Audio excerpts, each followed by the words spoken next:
Hello everybody, welcome back to the channel. Today we're going to be talking about the most popular driller primary overclock. For the last couple weeks I've been putting up polls on the channel to see what overclock is the most popular for driller as their primary weapons. I plan on doing this with the secondaries, I plan on doing this with other classes, but these videos will be going out a little bit slow because it does take time to gather all this information up.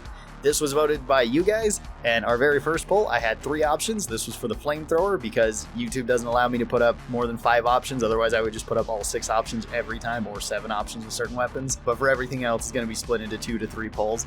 And first up, we had the Flamethrower. So the first 3 overclocks that I picked were the 2 clean ones, which are lighter tanks, which gives you 75 more fuel, very useful overclock. Sticky additive, which gives you slightly more damage and slightly longer ground fire. And then compact feet valves cuts down on your reload speed and it cuts down on your range. This one's a balanced overclock, but it gives you a lot more tank size, both in the weapon and outside the weapon. So on the very first poll, I was really surprised which one got the most votes, and I think the reason why is because it wasn't really well set up. I didn't specify that these were clean ones, balanced ones and stuff, and there is sticky fuel.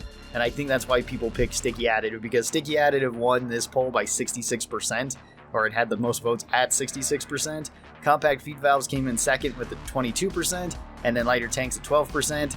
So this one, I don't think most people would pick sticky additive because I did set this one up again. And in this poll, I did at least specify which overclocks they were based on, if they were balanced or unstable. So this was another 3 options to vote for, and we had fuel stream diffuser. This one gives you longer range but less rate of fire. We had face melter, which is an unstable one, lowers your range, lowers your tank size, but gives you a ton more damage. And then we had sticky fuel, even though I misspelled it for some reason. I just left it up that way. I don't know why I spelled it like this. This one takes away your ammo as well, but you get a lot more sticky flame duration, so you can make up that amount of ammo that you lost. For this one, the winner was Face Melter. Face Melter won by 52%, or at 52% of the votes. Sticky Fuel came in second at 39%, and then Fuel Stream Diffuser came in at 10%. I was kind of surprised Fuel Stream Diffuser didn't get more votes. I find this one to be pretty good, although it was against Face Melter and Sticky Fuel, and I find those ones also to be really good. The weird thing is that I put these up once again for Flamethrower overclocks as to which one was the favorite, because I picked 3. I picked Sticky Additive because it did win the other one, even though I figured that was a fluke and people thought it was Sticky Fuel. I put up Sticky Fuel and I put up Face Melter to see which one would win. And out of these ones, Sticky Fuel won by 53%, then Face Melter at 39%, and then Sticky Additive at 8%. That's very odd, because in the other one, Face Melter won. So this one, I think you could actually say that it's a tie, and maybe it was just because of the way I set this up. And of course, these could all be different people voting. Each of these things had like 2,000 to 3,000 votes on them. So I was kind of surprised though that Face Melter won the first one, Sticky Fuel won the second one. So I guess Sticky Fuel would probably be the winner out of the most popular Flamethrower overclocks. Although it's kind of weird because in the last one it got beat by Face Melter, so I don't know. So after we had that little debacle with the Flamethrower, moved on to the Cryo Cannon and asked what was your favorite ones, and this time I made sure to set them up as clean, balanced, etc. So first up, we had thermal efficiency. This is the clean overclock, gives you more ammo. It's a pretty useful overclock for the Cryo Cannon. Tune cooler, this is a balanced one, gets you more freezing power, but a longer startup on your Cryo Cannon. And then flow rate expansion, which is a balanced overclock. Out of these ones, the winner by a large margin was Tune Cooler at 72%, then the clean one at thermal efficiency coming in at 17%, and then finally flow rate expansion at 11%. Not too surprising, kind of what I figured. Flow rate expansion is a little bit weird, a little bit awkward. I do kind of like it more now than I did at least when I posted these things. Tune Cooler, you get a lot of freezing power out of it, so if you want to freeze stuff fast, that makes sense. And then thermal efficiency, I actually kind of figured would rival Tune Cooler a little bit more than what it did, because it's still a pretty good overclock. It's a clean one. There's not a whole lot exciting going on about it, but it is just really nice. Up next, we had the remaining 3 Cryo Cannon overclocks. So we had Ice Spear being our balanced overclock, Ice Storm being an unstable, and Snowball being an unstable. Out of these ones, Ice Spear won by quite a bit at 58%. I'm kind of surprised by that. Ice Storm came in second at 25%, and Snowball came in at 18%. A little bit surprised Ice Storm got more than Snowball though, because Ice Storm is really good, it's just I don't see a whole lot of people using it. Ice Spear winning this one wasn't too surprising for me either. Ice Spear is really fun, it's really cool. You get a long range option with the Cryo Cannon. It does take a little bit of time to get used to, and you also have to wait to actually shoot the shot, but it is really nice to like one-shot menaces on any difficulty with these. Ice Storm deals a lot of damage, and then Snowball, super useful, especially on like Macterra Plague and against like Swarmers. Tune Cooler ended up winning the votes, where Tune Cooler got 61% of the votes and Ice Spear got 39%. pretty close. Kind of surprised the Ice Spear kept up with Toon Cooler, at least as much as it did, especially considering how popular Toon Cooler is. Ice Spear, though, is super, super fun, and this was just what is your favorite. This isn't necessarily what is the best. I just wanted to ask you guys what your favorite overclocks were. So I can understand something like Ice Spear actually getting a ton of votes because it is a super fun overclock, even though in a lot of missions you may not actually even use the Ice Spear part of it. And then for our last primary weapon, we had the Sludge Pump. This one I just split 2 and 2.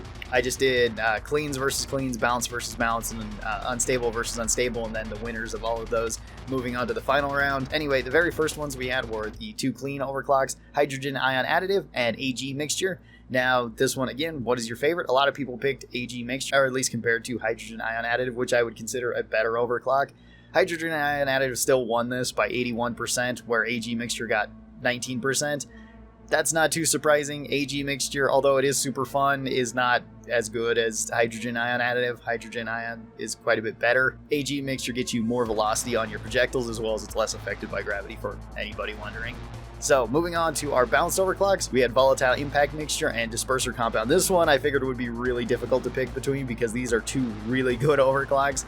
And sure enough, the votes kind of show that. Volatile impact mixture did win this at 64%, with disperser compound coming in at 36%, but you shouldn't discount disperser compound in this. Disperser compound is still really good. It's just volatile impact mixture got even better with the new season update where it got buffed. That was to kind of compensate for the Sludge Pump's damage nerf, but since it has a higher rate of fire and this just buffs your damage, your DPS with this thing is really insane. You can deal tons of damage per second to just about everything. So that's kind of why I figured this would be tilted towards volatile impact mixture, and sure enough it was. That being said, though, disperser compound still gets you a lot of damage per second. It still gets you a lot of crowd control. It's great if you pair it with fire, either from the EPC or if you have teammates that can light the sludge on fire. It's fantastic for that. So if you want to take it on like an escort mission, salvage mission, really anything where you just want a lot of crowd control to slow things down, it's going to be a great option too. And then for our unstable overclocks, these ones were also very close. I'm kind of surprised. We had Goo Bomber Special, which is the one that lets you fire it out similar to the Goo Bombers, where it goes in a straight line, slows everything down. And then our other overclock was Sludge Blast. This is the Acid Shotgun overclock, a super fun overclock too. I think both the unstable overclocks are very fun with this weapon. And this one, Goo Bomber Special won by 53%, and then Sludge Blast came in second at 47%. That is very close. That's nearly a 50-50 split. That's the closest we've had in any of these votes so far. And I can kind of see why both of them are super fun for their own different ways. Goo Bomber Special gets you crowd control. It gets you some amount of decent damage per second. Used to be better before it got fixed because the damage per second on it was kind of crazy in the beta, just because you could fire this straight up and have everything just drop down on one enemy. So you could deal with big things super easy. But that's been fixed. Doesn't do that anymore. Sludge Blast has also gotten buffed since Season 2. It used to probably be the weakest or one of the weakest overclocks for the Sludge Pump, just because the ammo efficiency was so low. You could run through ammo with it so fast, but it still had a lot of burst damage, and that's since been fixed. It has been buffed since then, so its ammo efficiency is a lot better, and it's still a super fun overclock. The Acid Shotgun is super fun to use. It's really strong against Dreadnoughts. Can still run through ammo quickly on other missions though, and it's a little bit awkward to be using against crowds compared to the regular Sludge Pump, but I think it's still a fun overclock. So then we paired all 3 of the winners in this against one another, which was Hydrogen Ion Additive for the clean, Volatile Impact Mixture for the balanced, and Goo Bomber Special as the unstable. And out of these 3, the winner was Volatile Impact Mixture. That's not too surprising. Again, Volatile Impact Mixture got a little bit overtuned with Season 2, at least in my opinion. So it's a really good overclock. Does a lot of damage per second, does a lot of damage per shot. In total, it got 58% of the votes. Then Goo Bomber Special came in second at 24%, and then Hydrogen Ion Additive at 18%. All 3 of these are pretty good overclocks in my opinion. Goo Bomber Special is a little bit more awkward. If you want something that's more straightforward, Hydrogen Ion or Volatile Impact Mixture are generally better in most cases, and they're just easier to use overall. So yeah, a very interesting set of votes, and these were the most popular overclocks voted by you guys. Again, Flamethrower I guess could go either way because of the way that we set it up. It's a little bit weird. But Toon Cooler and Volatile Impact Mixture were the winners for the Sludge Pump and the Cryo Can. And thanks everybody for voting on these. I really do appreciate it. These polls are super fun to do. They do take a little while though, so the driller secondaries are going to be out eventually, but it's probably going to take me a week or so. But yeah, just thank you again. Special thanks to the supporters of this channel. I really appreciate all the support. If you'd like to become a supporter, there are links in the description. And if you would like to see my other Deep Rock Galactic content, there should be a playlist right over here. Be sure to click on that. Thanks everybody. I hope you have a great day, and I'll talk to you next time. Bye-bye.